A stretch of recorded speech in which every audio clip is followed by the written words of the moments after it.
You can now go up to the third level of leadership, and that is the production level. And this is an incredible level to be on because the key word at this level is results. What do I mean by that? Well, at this level, people follow you because of what you have done for the organization. In other words, you are a person that is helping grow the organization. You know how to produce. Now, this is essential. And in fact, I tell people all the time, you really don't know you're a good leader until you get to level 3. You see, at level 1, you don't know you're a good leader or not because you just have a position and people are only following you because they have to. At level number 2, just because people like you at that permission level doesn't really mean that you lead well, it just means that they like you. So level 2 could be as much about relationships and friendship as it could be about leadership. But let me tell you something. When you get to level 3 and you produce, as you're taking notes on this lecture, I think a word that you want to make sure you put right now in your notes section is credibility. You get credibility in your ability to produce. In other words, the only reason that I have a right to ask you to follow me is that I'm good, that I know how to be successful. Think about it for a moment. You shouldn't follow me because I have tenure in an organization and I have had a lot of experience. You shouldn't follow me because I have a title. I mean, no one ever followed a title to success. Nobody ever followed somebody that's been in the company a long time and hasn't produced a success. You see, people do what people see. If I produce, you begin to see that success in my life, which now begins to be contagious because I cannot give to you what I don't have. So if I can't produce, I can't train you to produce, won't work. So level 3, I tell people all the time when they say, oh, I want to be a leader, John, I want to really be a good leader. I say, it's very simple, produce results. If you can have growth in your team and in your organization, you will be a level 3 leader. And not only will you be a level 3 leader, everybody will want to follow you. See, at level 2, they want to be around you, but level number 3, they want to be like you. Because now you're helping people to go to an entirely new level. And at level number 3, the production level, there are 3 things, just like at the permission level, there are 3 things that production leaders do very well. Number 1, they lead by example. Production leaders absolutely know how to show people what to do. Their favorite words are, follow me. And so level 3 leaders visualize success continually. People at level 3 that are following that type of a leader, they don't need to wonder about what success is. They see it around them all the time. They experience it in the leader. This is just absolutely huge. People do what people see. That's the greatest motivational principle in the world. Leadership is highly visual. No one ever followed a leader that they never met or can't see. When you begin to show results, you begin to create the culture of your team being productive. Productive people reproduce productive people.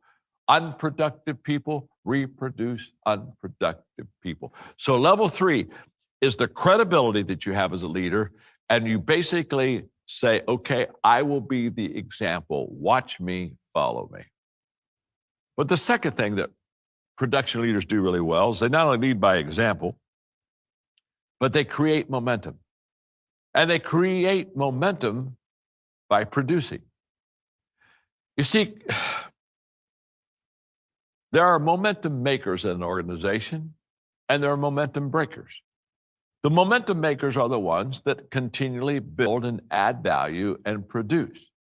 And by the way, momentum is something you want to have as a leader because it's the leader's best friend. In fact, I call momentum the big mo. You want to have momentum because it's a great exaggerator. What I mean by that is it takes everything you do and it makes it better and bigger than it actually is. You see, when you are effective and you can produce, it begins to exaggerate your worth. It begins to exaggerate what your team is doing. It's a positive, by the way, positive momentum gives you positive exaggeration, and negative momentum gives you negative exaggeration. It'll either make you look better than you are, or to be honest with you, it'll make you look worse than you are. Now, the greatest problem solver that you'll ever have in your business is momentum. Momentum will solve 80% of your problems. Let me explain what I mean by that. A train on a track going down that track 55 miles an hour. If on that track there's a 5-foot thick concrete wall, a big barrier, okay? On that track, that train with the momentum at 55 miles an hour will hit that barrier, crash it, and keep on moving. Why? It had momentum. The obstacle couldn't stop the momentum. Same train, same track, no momentum. Stop dead. If you put a 1-inch block in front of the driving wheels, the train can't get started. Isn't it interesting?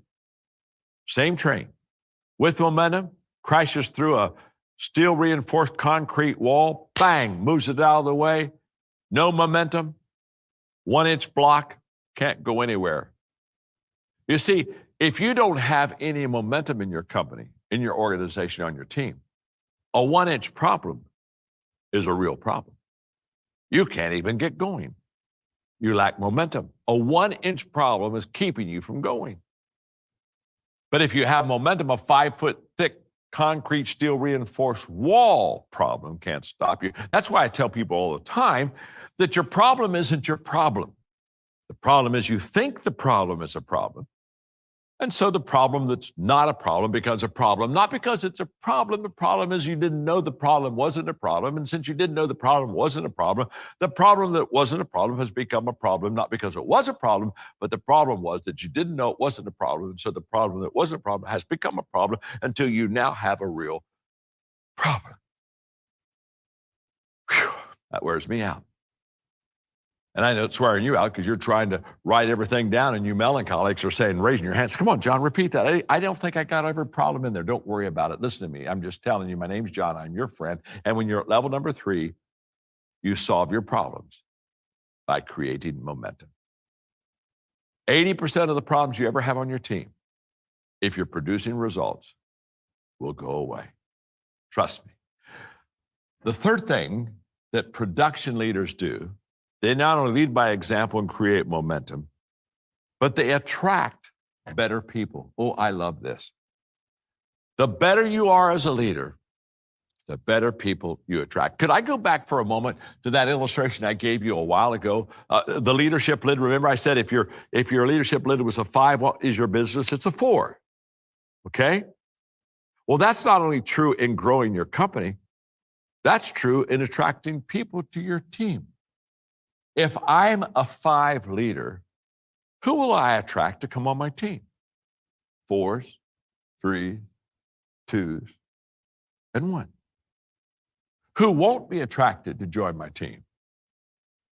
7s, 8s, 9s, 10s.